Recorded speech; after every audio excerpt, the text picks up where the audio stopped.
لیکن دونوں کی جو فرق ہے، کیونکہ اس دفعہ ہم نے دیکھا کہ سرکار کی جانب سے جو اعلان کیا گیا ہے گرمی کی وجہ سے کہ جو اوقات کار ہیں وہ ذرا تھوڑے سے ارلی کر دیے جائیں اور ساتھ میں جو چھٹیاں ہیں وہ 1 جون سے ہوں، لیکن جو پرائیویٹ سکولز ایسوسی ایشن ہے وہ نہیں مان رہی ہیں سرکاری سکولز کا جو ایک پورا جو اعلان کیا گیا ان کے حوالے سے ٹائمنگز کا اور چھٹیوں کا۔ یہ جو ڈفرینس ہے یہ کیوں ہے، کوارڈینیشن کیوں نہیں ہے، اس پر ہم بات کریں گے۔ پہلے آپ کو ایک رپورٹ دکھائیں۔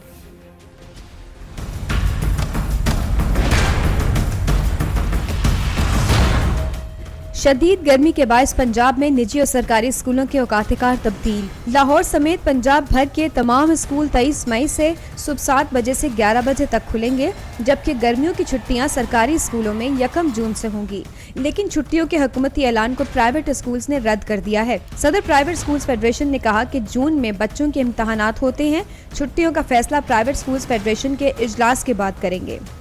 جہاں ایگزام ہے اس کے لیے تو ہمیں یہ دیکھنا ہے کہ بچوں کا تعلیمی سیشن بھی خراب نہ ہو، اور ہم چاہتے ہیں کہ چونکہ اب آلریڈی 11 بجے تک کی ٹائمنگ کو ہم جو ہے امپلیمنٹ کر رہے ہیں، تو اس میں ہم کوشش کریں گے کہ یہاں بھی گورنمنٹ کے ساتھ ہم مکمل تعاون کریں، لیکن اس کا جو فیصلہ ہے لائے عمل وہ ہم سنڈے کے اجلاس کے بعد ہی کچھ آپ کو بتا سکیں گے۔ سرکاری اور نجی اسکولز کے آئے روز شیڈول میں تصادم دیکھنے کو ملتا ہے، جس پر کئی سوالات اٹھ رہے ہیں کہ سرکاری اور نجی اسکولوں کا شیڈول آپس میں متصادم کیوں ہے؟ کیا نجی اسکول سرکاری احکامات کو تسلیم نہیں کر سکتے؟ اور سب سے بڑھ کر بچوں کی پڑھائی کو مد نظر رکھتے ہوئے باہمی تعاون سے شیڈول کیا نہیں جاری کیا جاتا؟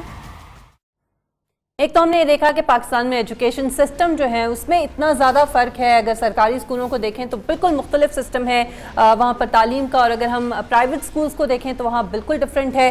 بچوں میں جو ایک ڈفرینس آ رہا ہے، جو ایک سوشل ڈفرینس ہے وہ بہت واضح ہوتا جا رہا ہے، اور آگے جا کے پھر یہ بہت زیادہ مشکلات کا باعث بنتا ہے۔